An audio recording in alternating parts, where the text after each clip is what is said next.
crafters! I'm on part 3 or video 3 in a series about using aluminum cans, soda cans, beer cans, cutting them out, cutting the blanks, so creating a piece that you can work with, and taking that piece, and in the last video, video number 2, we cut this out on the Cricut.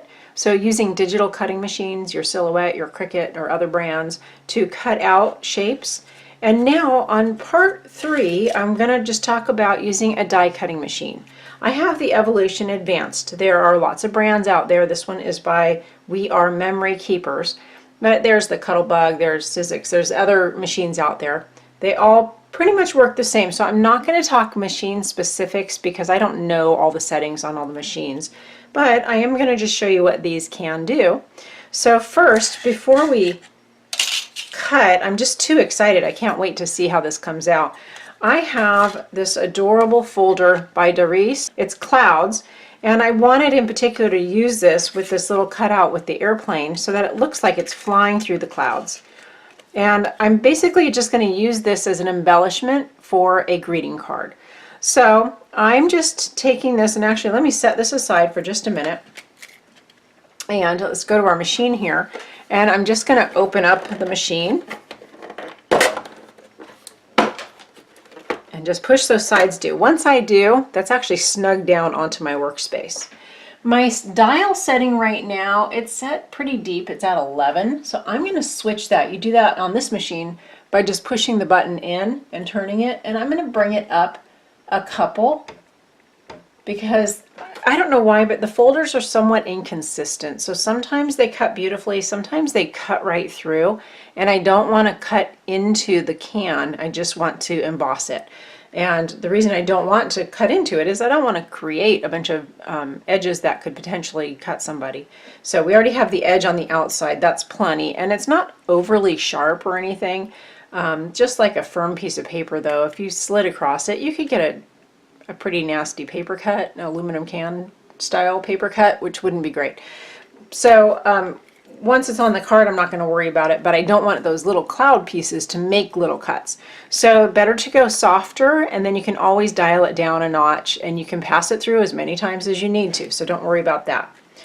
Okay, so for my embossing on this machine, I'm just using the base, and I'm putting my foam pad over it, and I'm going to sandwich my embossing folder underneath the foam pad. So I've got this ready to go. I've already looked at where it's placed and I'm happy with it. I love how the plane looks like it's just coming through these clouds right here, and then you have all this sky. So we'll tuck that underneath here and we just roll it through. And I can tell it's pressing it. I'm not having to work very hard at it. So I'm going to bring it back the other way, but I have a feeling I'm going to need to take that back down a notch or two.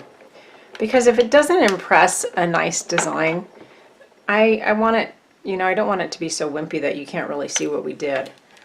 And this cloud particular folder is kind of a soft design anyhow because they're large spaces. So I'm holding that in place, and I'm just going to peel that up. I don't know, it looks like it stuck pretty good to that. Actually, it looks like it came out really pretty nice. I'm going to hold it down in case I want to reseal it. But no, I'm happy. That came out really nice. How cute is that?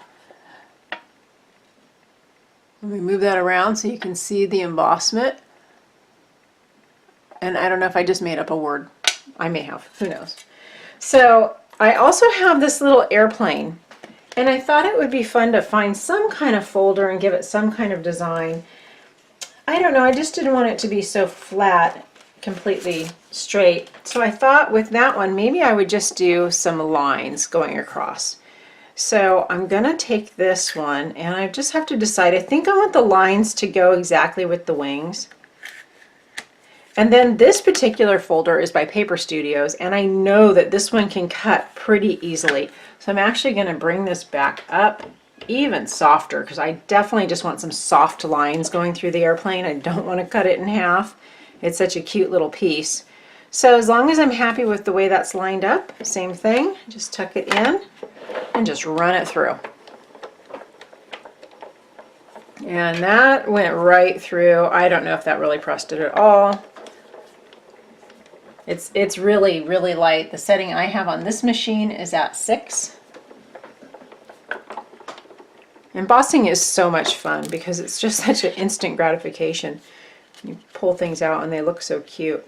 But I know you can't see that, and I just don't want to open it very much, but it really didn't emboss it much at all. So I'm definitely going to bring that down at least a couple notches. I find, and the reason I'm showing you that I'm having to go through these settings is the folders were inconsistent, and you're going to have to maybe do this yourself. And so I thought better to show you that you may have to go back and forth a couple times to find the right setting. And when you choose a different design, it can be completely different. Some of them I put through here and tested out, and they cut right through the metal. And you could tell, you could hear it popping when it's in there. And then others, I've done them and I barely get anything. So yeah, that's still pretty soft. I'm a little surprised because it was such a firm design. So I've lined that back up. And this is, again, the nice part is you can just go again. So I'm only going to bring it down one more notch. And we'll just pop it in one more time. And sorry, didn't mean to make this lengthy and boring on you, but I'm only rolling it back the other way. Well, one, it kind of impresses it more, but two, I've got a backdrop at the edge of my workspace, and I don't want to have to try and pull this out of the back. Okay. Oh, that's nice.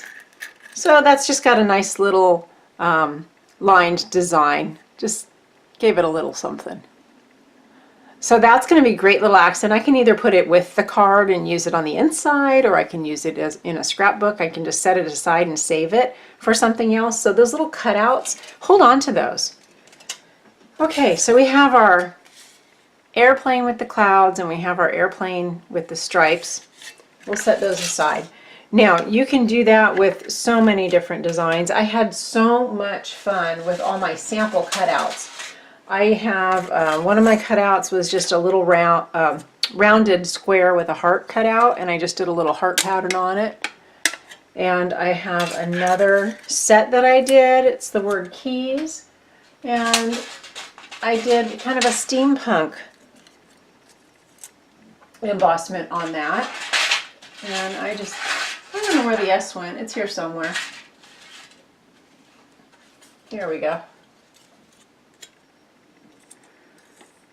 So I'm going to take something kind of dark on this and try to grunge it out a little bit and make a key rack, and it'll have the word keys on there. And how cute is that with the steampunk kind of gear wheels on that? So there's so many things that you can do with these cans and with the embossing folders that you may have. And then if you don't have a Cricut but you have die cuts, you can also die cut. I've got the right side up, and I'm going to take my die cut and face the cutting part of it down. The reason I'm doing that is I would like the top part, the cuts are it's pressing through, right? So I want those to just bend down instead of having the cuts bend up on the right side of the work. This is the right side, die cuts are facing down. I'm going to put my B mat on top,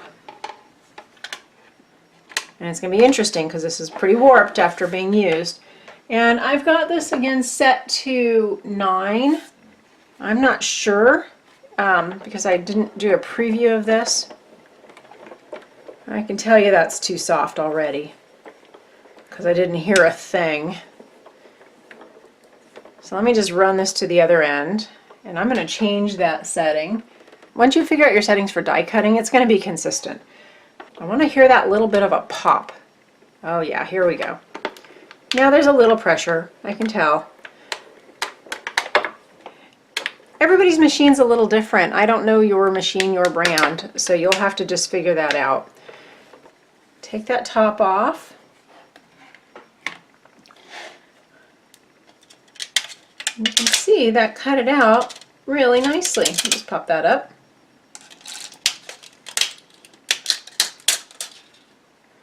So there's our die cuts, and look how wonderful those came out. So you can take these, of course, and go right back in and use your embossers and make some pretty designs on these. But the final video that I'm going to do here in just a minute is to show you how I've been painting these with alcohol inks.